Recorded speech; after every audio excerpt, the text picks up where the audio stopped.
జానపదం కొత్త ఆట నేర్చిందా పాపలాంటి లేత పదం పాఠశాలగా కూనలమ్మ జానపదం పల్లె దాటి వచ్చిందా చవళిల జానతనం పాట చూపగా కుంచెలో దాగే చిత్రాలు ఎదురొచ్చేలా అంతటా ఎన్నో వర్ణాలు మంచులో దాగే చైత్రాలు బదులిచ్చేలా ఇంతలా ఏవో రాగాలు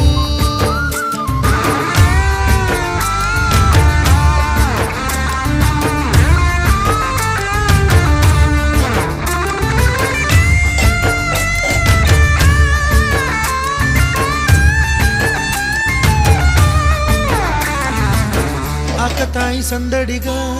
ఆగలేని తొందరగా సాగుతున్న ఈ పయనం ఎంతవరకో రేపు వైపు ముందడుగా